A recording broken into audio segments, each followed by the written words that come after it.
Additionally, Vice President Harris and I said yesterday, and we'll say it again, to anyone who seeks to take advantage of our fellow Americans' desperation, whether you're a company engaging in price gouging or a citizen trying to scam your neighbors, we will go after you and we will hold you accountable.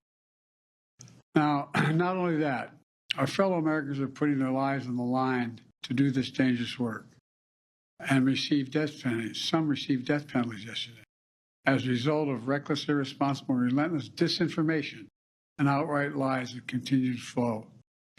Those who engage in such lies are undermining confidence in the rescue and recovery work that's opening and ongoing. As I speak, they're continuing. These lies are also harmful to those who most need help. Lives are on the line. People are in desperate situations. Have the decency to tell them the truth. So let me say this.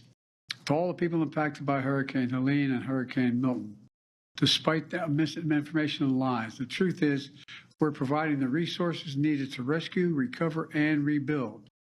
Let me close with this. I know recovery and rebuilding projects can take a long and difficult time. But as long after the press and the cameras move on, I promise you, you have to pick up the pieces still. I want you to know we'll do everything in our power to help you put pieces back together and get all that you need. But God bless you, and may God bless our troops and our first responders who are in some cases risking their lives to help. Thank you very much. I'll be reporting again tomorrow. Thank you. Mr. President, on FEMA funding, how much time does Congress have to act before FEMA or the SBA run out of money? That's in discussion now, but I don't want to mislead you. I think in terms of the SBA, it's pretty right at the edge right now.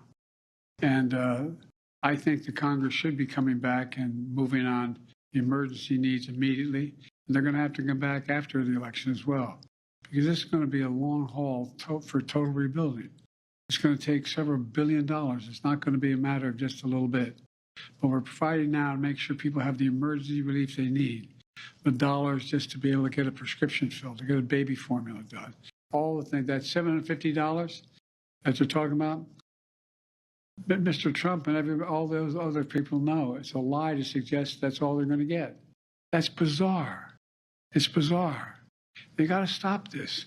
They're being so damn un-American with the way they're talking about this stuff. But there's going to be a need for significant amounts of money. We're already underway at trying to calculate what the costs will be because we don't want to mislead anybody. We want to make sure all the costs are able to be covered. Spoken to Speaker Johnson about coming back before the election to vote? No, I haven't. President, so are you calling on Congress to come back early? I think Congress should move as rapidly as they can, particularly on the most immediate need, which is small business. But the Vice President said yesterday that FEMA has what it needs. There's enough resources. The Congress does not need to come back right away. FEMA has its needs. That's different than SBA. So it's SBA, they need to come back and do SBA. Yeah, but they're going to need a lot more.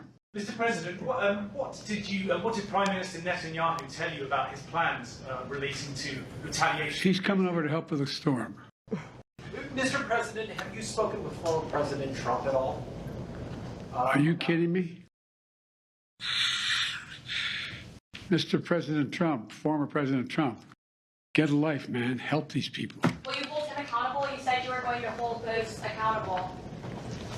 Public will hold them accountable. You better than the press hold them accountable because you know the truth. Will you plan to speak with former President Trump? No.